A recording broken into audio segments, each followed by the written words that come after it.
Hello and welcome guys, मैं हूं सिमरन मिश्रा और आपके इस प्यारे से सिमरन मिश्रा चैनल में मैं आपका बहुत बहुत स्वागत करती हूं। और आज का हमारा लेक्चर नंबर 2 है बायोलॉजी क्लास 12। और हम लोग आज क्या पढ़ेंगे, फ्रेगमेंटेशन के बारे में पढ़ेंगे, जुवेनाइल फेज के बारे में और सेक्सुअल रिप्रोडक्शन के बारे में आज हम लोग डिस्कस करेंगे। ठीक है, तो पिछले लेक्चर अगर आप लोगों ने नहीं देखा है तो हमारे पिछले लेक्चर्स में जाइए, हमारे चैनल को लाइक करें, सब्सक्राइब करें and press the bell icon.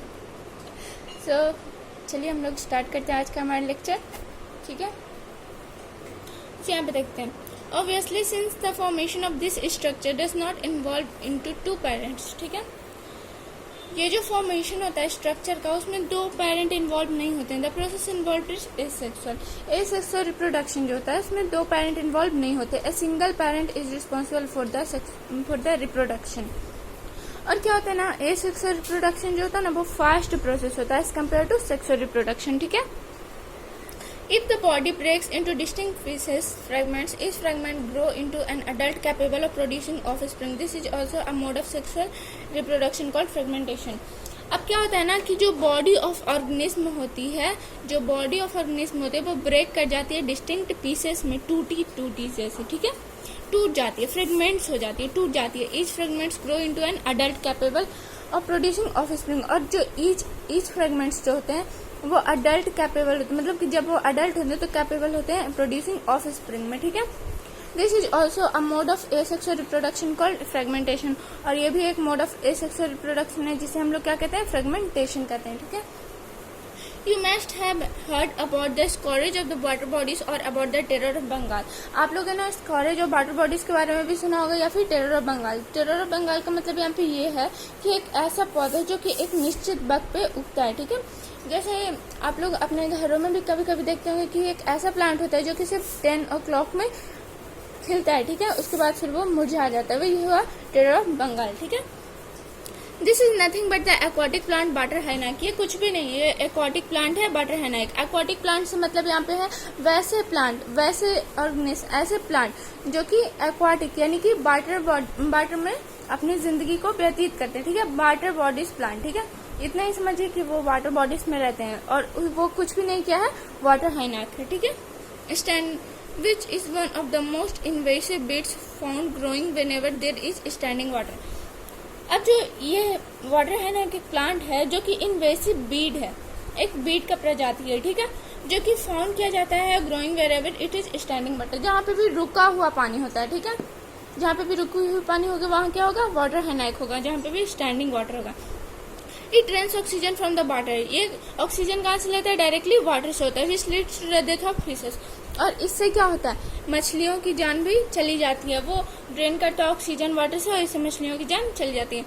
You will learn more about it in chapter 13 and 14. You may find it interesting to note this plant introduce in India because of its beautiful flower and shape of leaf. आप लोग इसके बारे में 13 और 14 chapter में ज्यादा interesting से पढ़ेंगे और आप लोग को ये जानते हुए बहुत इंटरेस्ट लगेगा, बहुत आश्चर्य भी होगा कि ये जो प्लांट है वो सबसे पहले इंट्रोड्यूस किया गया था इंडिया में। क्यों? क्योंकि इसका ब्यूटीफुल फ्लावर और इसके शेप ऑफ लीव्स है। ठीक है, since it can propagate vegetatively at a phenomenal rate and spread all over the water body in a short period of time, it is very difficult to get rid of them.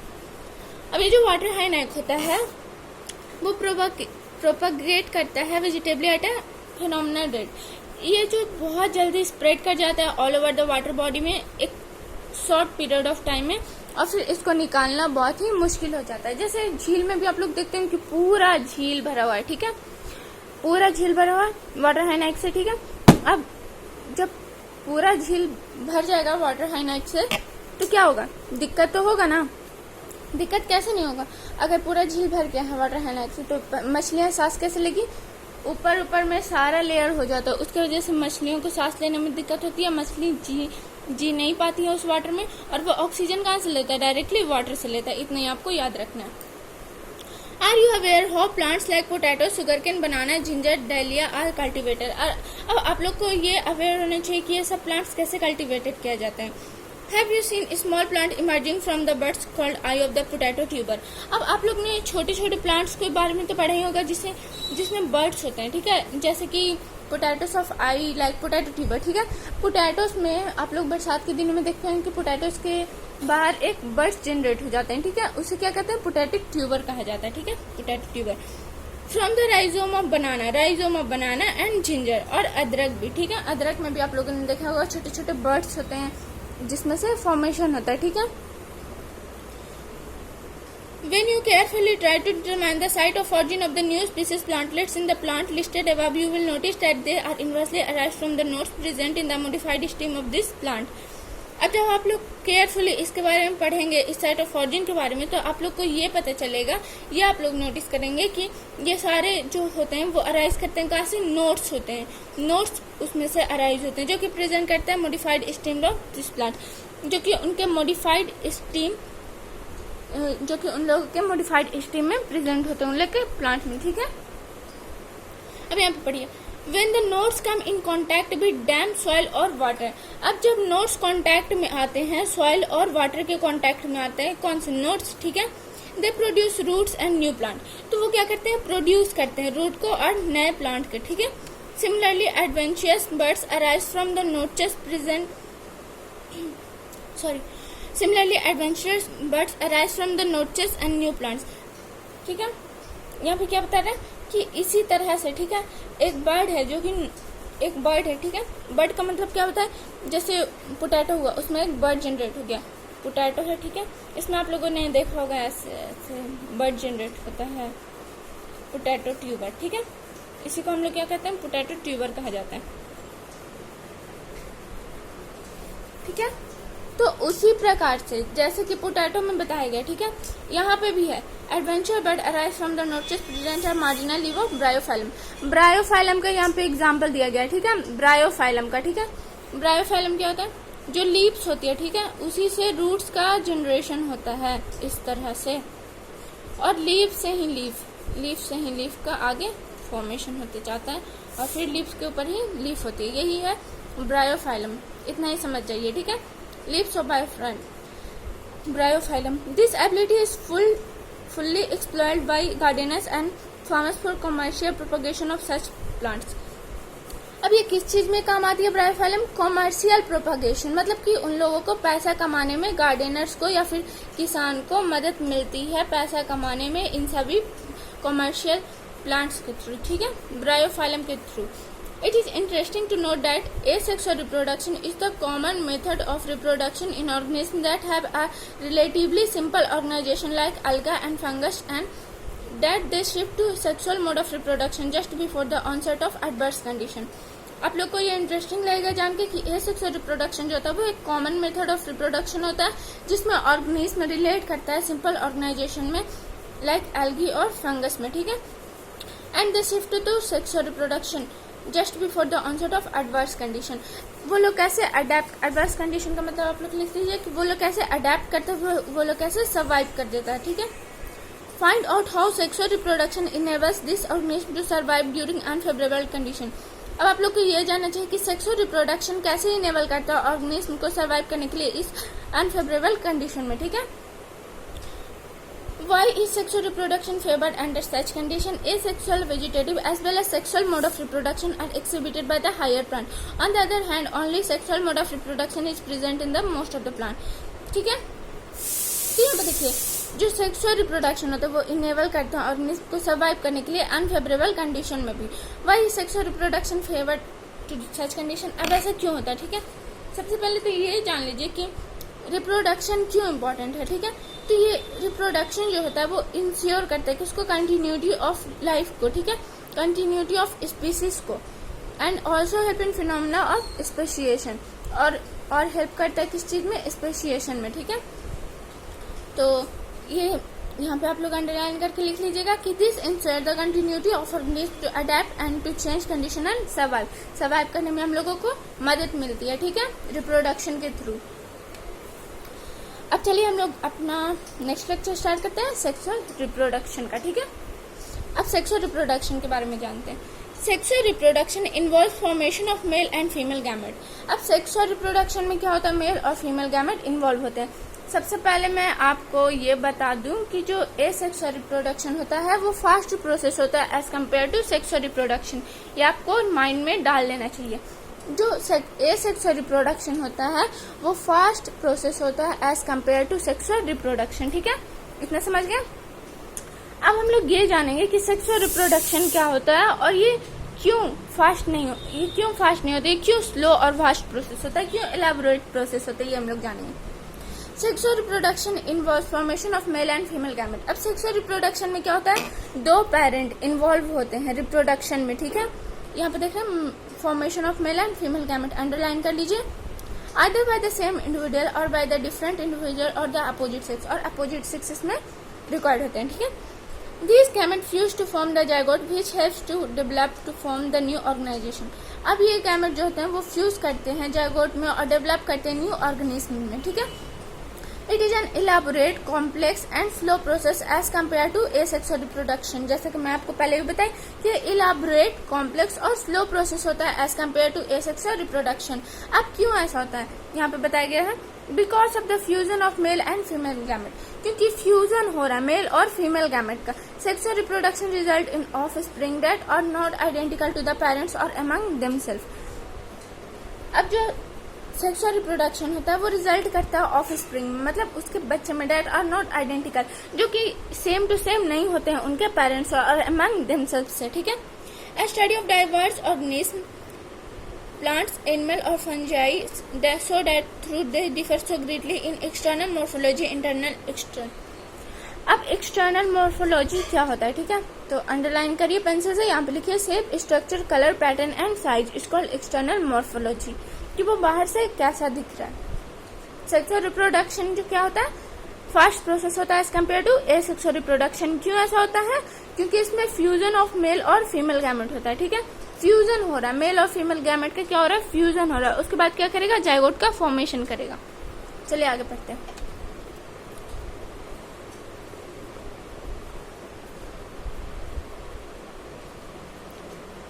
यहाँ पे देखिए and psychology. अब psychology क्या होता है, आप अपने pencil से अंडरलाइन करिए और लिखिए द ब्रांच ऑफ बायोलॉजी, लिखिए the branch of biology which deals with the normal function of living organisms and their parts। the branch of biology which deals with the normal function of living organism and their parts। ठीक है, ये क्या हो गया, psychology हो गया।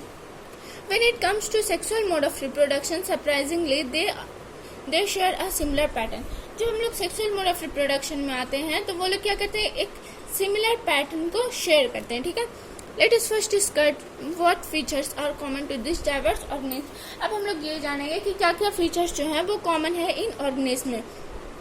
All organism have to reach a certain stage of growth and maturity in their life.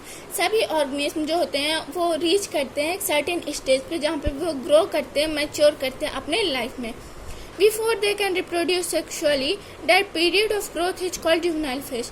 अब देखिए वैसा पीरियड जहाँ पे ऑर्गेनिज्म ग्रो करते हैं, मैच्योर होते हैं और सेक्सुअली रिप्रोड्यूस करते हैं, उस पीरियड को क्या कहा जाता है, juvenile phase.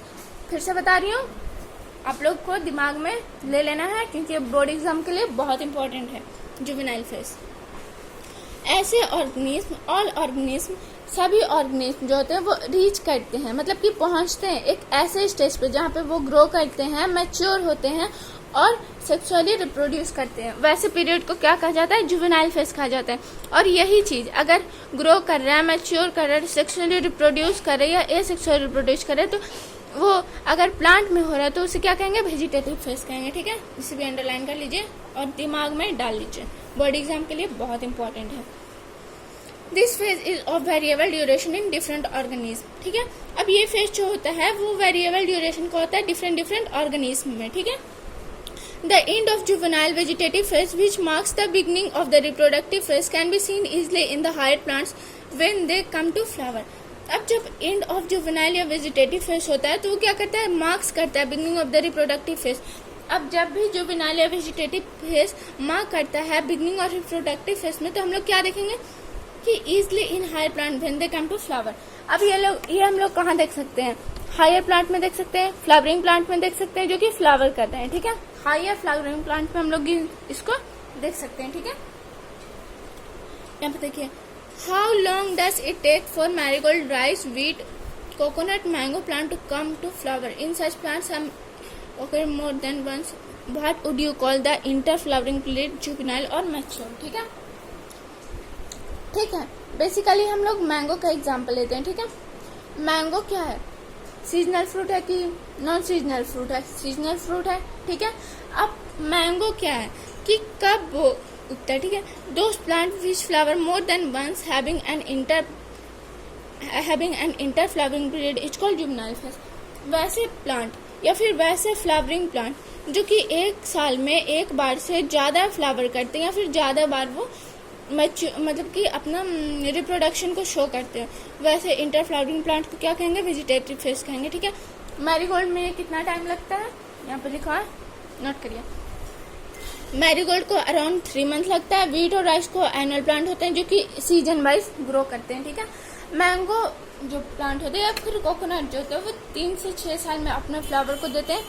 Sexually organs in plant और flower buds and flower and this phase passes after the first flowering of the plant. ये सब नहीं नोटिस करिए, चलिए आगे पढ़ते हैं। Observe a few trees in your area. Observe करना few trees in your area. Do they flower during the same month year after year? What do you think the availability of fruits like mango, apple, jack fruit etc is seasonal? अब देखिए, mango, Apple और Jack fruit जो होता है वो तो seasonal ही होता है, क्योंकि एक सीजन में ही मिलता है मैंगो, एक सीजन में मिलता है, समर सीजन में ही मिल सकता है मैंगो, थोड़ी ना विंटर सीजन में मिलेगा, और मिलेगा भी तो उसको ब्रीड किया जाता है, ठीक है, जो कि हाइब्रिडाइजेशन का प्रोसेस है, पॉसिबल है, ठीक है। हम ये नहीं बोल रहे कि नहीं मिलेगा, लेकिन सीजनल प्लांट ही है ना, मैंगो, एप्पल और जैक फ्रूट एक सीजन में ही मिलता है, तो ये सीजनल प्लांट ही है, ठीक है। अब देखिए, are these some plants that flower throughout the year and some other that show seasonal flowering? कुछ प्लांट ऐसे होते हैं जो कि फ्लावर करते हैं पूरे साल, और कुछ प्लांट ऐसे होते हैं जो कि सीजनल फ्लावरिंग करते हैं, ठीक है। Plants the annual and biennial types. अब जो प्लांट्स होते हैं वो एनुअल और बिनियल 2 टाइप्स के होते हैं। So clear cut vegetative reproduction and sunset phases, और ये लोग क्लियर कट वेजिटेटिव रिप्रोडक्शन को भी शो करते हैं और सनसेट फेजेस को भी शो करते हैं। But in the perennial species it is very difficult to clearly define this phases. लेकिन पेरेनियल स्पीसीज में इन सभी को डिफाइन करना इतना आसान नहीं होता है। A few plants exhibit unusual flowering phenomena. Some of them such as bamboo species flower only once in their lifetime. Underline कर लीजिए, इम्पोर्टेंट पॉइंट है। जो बैम्बू स्पीसीज होती है वो फ्लावर करते हैं अपने पूरे लाइफ टाइम में, सिर्फ एक बार बैम्बू स्पीसीज फ्लावर करते हैं अपने प्लांट, ठीक है। फ्लावरिंग कब होता है? उसके जीवन में सिर्फ एक बार बैम्बू ट्री फ्लावर करते हैं, अपने पूरे जीवन में सिर्फ एक बार बैम्बू ट्री क्या करते हैं, फ्लावर करते हैं। पॉइंट टू बी नोटेड, यहाँ से यहाँ तक अंडरलाइन कर लीजिए। Bamboo species flower only once in their lifetime, ठीक है। Generally after 50 to 100 years produce large number of fruits and die. अब 50 to 100 years ये लोग प्रोड्यूस करते हैं लार्ज नंबर ऑफ फ्रूट्स को, और फिर ये लोग क्या करते हैं, मर जाते हैं, डाई हो जाते हैं। अनदर प्लांट स्ट्रेप्टोबैंथस क्रेंथिया, नीला कुरांजी, ठीक है। अब एक दूसरे प्लांट का हम लोग एग्जाम्पल लेते हैं, इसको अंडरलाइन कर लिए, स्ट्रेटोबैंथस और कुंथियाना, मतलब नीला कुरांजी। आपको याद करना है क्योंकि ये नीट एग्जाम्स के लिए बहुत इंपॉर्टेंट क्वेश्चन है। Flowers only in 12 year. Neela Kurinji जो फ्लावर है वो 12 साल में सिर्फ एक बार फ्लावर करता है। ये कहाँ पाए जाते हैं? यहाँ केरला, कर्नाटका और तमिलनाडु में। सितंबर टू अक्टूबर 2006 में इसे देखा गया था। एवरी 12 ईयर में ये फ्लावर करते हैं, और कहाँ करते हैं? Hilly areas of Kerala, Karnataka and Tamil Nadu into blue stretches and attach a large number of tourist. ये टूरिस्ट को बहुत अट्रैक्ट करते हैं, और ये पूरा का पूरा जो हिली एरिया होता है वो पूरा का पूरा ब्लूइश हो जाता है पूरे उसके फ्लावर से, नीला कुरांजी के फ्लावर से, ठीक है। कहाँ होता है? केरला, कर्नाटका और तमिलनाडु में। Point to be noted, into blue stretches and attach into large number of tourist, और अट्रैक्ट करता है लार्ज नंबर ऑफ टूरिस्ट को। अब यहाँ पे देखें, in animal the juvenile phase is followed by morphological and psychological changes prior the active reproduction behavior. The reproductive phase is also a variable duration in these organisms. अब जो juvenile phase होता है वो फॉलो करता है morphological और psychological change. कैसा कैसा चेंजेस हो रहा है उसमें, मॉर्फोलॉजिकल चेंज हो रहा है, साइकोलॉजिकल शारीरिक चेंज हो रहा है, उनके प्रोडक्ट में एक्टिव रिप्रोडक्शन बिहेवियर से, ठीक है। The reproductive phase is also a variable duration in different organism. Reproductive phase जो होता है वो वेरिएबल ड्यूरेशन होता है डिफरेंट ऑर्गेनिज्म में। Can you list the changes seen in human beings that are indicate of reproductive maturity. अब आप लोग ये लिस्ट कर सकते हैं, तो अपने बुक में लिख लीजिएगा, ठीक है। Among animal for example bird, do they lay eggs all through the year. अब हम लोग बर्ड्स का एग्जाम्पल लेते हैं, क्या वो पूरे साल बर्ड जो है अपने अंडे को देती हैं कि सीजनल होती है। चलिए मैं आपको बता देती हूँ, यहाँ पे देखिए। What about other birds like frog and lizard. अब फ्रॉग और लिजार्ड के बारे में आप क्या सोचते हैं। You will notice that bird living in nature lay eggs only seasonally. वैसे पंछी जो कि नेचर में रहती हैं, जैसे स्पैरोस हो गए, ठीक है, तो वैसे पंछी जो कि नेचर में रहते हैं वो क्या करते हैं, सेक्सुअली रिप्रोड्यूस करते हैं, तो वो ले करते हैं एग्स को, ठीक है। एग्स को ले कर रहे हैं तो वो क्या सीजनल करते हैं या मतलब कि सीजनली तो होते हैं ना। यहाँ पे सिर्फ इतना आपको याद रखना है कि बर्ड्स लिविंग इन नेचर, वैसे बर्ड्स जो नेचर में रहते हैं, नेचुरली जो एग को ले करते हैं, ठीक है, वो सीजनली होते हैं, ठीक है। जितने भी बर्ड्स जो नेचर में रहते हैं वो ले करते हैं सीजनली, ठीक है। However birds in captivity as a poultry farm. अब पोल्ट्री फार्म का एग्जाम्पल देते हैं, ठीक है। पोल्ट्री फार्म का एग्जाम्पल लेते हैं, तो पोल्ट्री फार्म में जो भी फार्मिंग प्रैक्टिसेस किया जाता है, जो भी मुर्गी के अंडे होते हैं वो कि सीजनली नहीं होते हैं, उन्हें बनाया जाता है ऐसा कि वो कमर्शियल एक्सप्लॉयटेशन के लिए हेल्प किया जाए, या फिर जो कि हम लोग को कंज्यूम हो पूरे 24। तो हम लोग को सिर्फ इतना याद रखना है कि जो पोल्ट्री फार्म्स में जो बर्ड्स होती हैं, ठीक है, वो सीजनल नहीं होती हैं, वो पूरे साल अंडे देती हैं और वो कंज्यूम करती हैं हम लोग, ठीक है। हम लोग कंज्यूम करते हैं कमर्शियल एक्सप्लॉयटेशन के लिए और ह्यूमन वेलफेयर के लिए, ठीक है। यहाँ पे देखिए, in case of laying is not related to reproduction but is a commercial exploitation for human welfare. Human welfare के लिए बहुत काम आती है। कमर्शियल का मतलब होता है पैसे कमाने में मदद करती है, ठीक है। The female of placenta mammal exhibit cyclical changes in the activities of ovaries and accessory ducts as well as hormone during the reproductive phase. अब जो होती है फीमेल प्लेसेंटा मैमल्स जो होती है उसमें साइक्लिकल चेंजेस होते हैं जो कि हार्मोन्स को प्रोड्यूस करते हैं उनके एक्सेसरी डक्ट्स में, जो कि रिप्रोडक्टिव फेज होते हैं। अब यहाँ पर पढ़ी। इन नॉन प्रिमिटिव मैमल्स में जैसे कि कॉ हो गया, शिप हो गया, रैट हो गया, डियर हो गया, टाइगर हो गया, etc. such as cyclical changes during that production called oestral cycle, ठीक है। नॉन प्रिमिटिव मैमल्स जितने भी होते हैं जैसे कॉ हो गए, शिप हो गया, रैट हो गया, डियर हो गया, तो ये सब में साइक्लिकल चेंजेस होते हैं। साइक्लिकल चेंजेस होते हैं ड्यूरिंग द रिप्रोडक्शन, ठीक है, तो उसको ओस्ट्रल साइकिल कहते हैं। यहाँ पे अंडरलाइन कर लीजिए, इन नॉन प्रिमिटिव से ओस्ट्रल साइकिल तक इम्पोर्टेंट पॉइंट है बोर्ड एग्जाम्स के लिए। यहाँ पे देखिए, Whereas in primates, monkey, ape and human, it is called menstrual cycle. अब यही चीज जब primates में होगा, monkey में होगा, ape में होगा या human में होगा तो उसे menstrual cycle कहा जाएगा, ठीक है। क्या चेंजेस होता है menstrual cycle के टाइम पे हम लोग पढ़ेंगे, ठीक है। menstrual cycle क्या हुआ, ठीक है, जब रिप्रोडक्शन हुआ, ठीक है, रिप्रोडक्शन के थ्रू में कुछ ना कुछ चेंजेस होता है menstrual cycle में, ठीक है। Many mammals, especially those living in nature, wild condition, exhibit such cycle only during favorable season in their reproduction. बहुत सारे ऐसे मैमल्स भी होते हैं जो कि स्पेशली दोस्त लिविंग इन नेचर, जो कि नेचर में रहते हैं, wild condition exhibit such cycle during favourable season in their reproduction. वो लोग क्या करते हैं, फेवरेबल कंडीशन पे ही रिप्रोडक्शन का प्रोसेस कंप्लीट करते हैं। अब जो फेवरेबल कंडीशन पे ही रिप्रोडक्शन का प्रोसेस कंप्लीट कर रहे हैं, ठीक है, तो उस फेज को हम लोग क्या कहेंगे, ठीक है, उस फेज को हम लोग क्या कहेंगे, सीजनल ब्रीडर्स कहेंगे, जो कि सिर्फ सीजन वाइज ही अपने ब्रीडिंग के प्रोसेस को कंप्लीट कर रहे हैं, ठीक है, उन्हें सीजनल ब्रीडर्स कहा जाता है, ठीक है। यहाँ पे देखिए, many other mammals are reproducibly highly throughout their reproductive phase and hence are called continuous breeders. बहुत सारे ऐसे मैमल्स भी होते हैं जो कि रिप्रोड्यूस करते हैं एक्टिवली मतलब कि रिप्रोड्यूस करते हैं throughout their reproductive phase, उन लोग के रिप्रोडक्टिव फेज में, और hence called continuous breeders. For example ले लेते हैं ह्यूमन बींग्स, ठीक है। अब हम लोग में तो सीजनल ब्रीडर्स होते नहीं है, जब तक मेल और फीमेल गैमेट फ्यूज नहीं करेगा, जायगोट का फॉर्मेशन नहीं होगा, बेबी का प्रोडक्शन नहीं होता है, ठीक है, तो हम लोग कंटिन्यूअस ब्रीडर्स में आते हैं। ऐसा नहीं कि कंटिन्यू है मतलब कि एक साल हो, मतलब कि एक मंथ हो गया फिर दूसरा, ऐसा नहीं। उसका भी तो कुछ ना कुछ तो होता है ना, जैसे ह्यूमन बींग्स में 9 मंथ होता है, ठीक है। तो वही कह रहा है कि कंटिन्यूअस ब्रीडर्स भी होते हैं और एक जो होते हैं वो सीजनल भी होते हैं।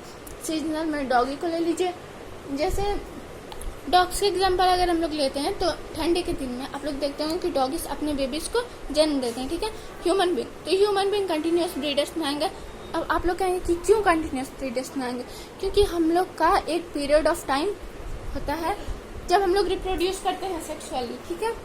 तो कंटिन्यूअस ब्रीडर्स में ह्यूमन बींग्स को डायरेक्टली आप लोग समझिए। That we all grow old if we live long young is something that we recognize. But what is meant by growing old? लेकिन हम लोग growing old हो रहे हैं, मतलब कि ग्रो कर रहे हैं, ओल्ड हो रहे हैं, ठीक है, बुढ़े हो रहे हैं। तो इससे हम लोग क्या समझेंगे? The end of reproductive phase can be considered as one of the parameters of senescence or old age. अब जैसे जैसे हम लोग बूढ़े होते जाते हैं, एंड ऑफ रिप्रोडक्टिव फेज, ठीक है, एंड ऑफ रिप्रोडक्टिव फेज को हम लोग क्या कह सकते हैं कि जैसे जैसे हम लोग का रिप्रोडक्टिव फेज एंड होते जाता है, हम लोग का पैरामीटर्स ऑफ सेंसेशन हो जाता है कि हम लोग ओल्ड हो रहे हैं, ठीक है, बुढ़े हो रहे हैं। और फिर there are concomitant changes in the bodies like slowing of metabolism. जैसे जैसे हम लोग बुढ़े होते जाते हैं, हम लोग का मेटाबॉलिज्म जो होता है वो कम होते जाता है during this last phase of life span, हम लोग के लास्ट स्टेज में या ऑफ लाइफ स्पैन में। Old age ultimately leads to death, और ओल्ड एज अल्टीमेटली लीड्स करता है किसमें? डेथ में, ठीक है, इंसान फिर मर जाता है। तो हम लोग को पैरामीटर्स क्या क्या होंगे कि जैसे जैसे उसका रिप्रोडक्टिव फेज खत्म होते जाएगा वैसे वैसे हम लोग का पैरामीटर्स आगे आता जाएगा कि हम लोग बूढ़े हो रहे हैं, हम लोग को मरने का दिन आगे आ रहा है, हम लोग का मेटाबॉलिज्म कम हो जाता है, हम लोग का बॉडी इतना इफेक्टिव नहीं होता है कि हम लोग बीमारियों से लड़ पाए। ये सब तो आप लोग पढ़े ही होंगे, है कि नहीं? चलिए अब आगे पढ़ते हैं हम लोग। In both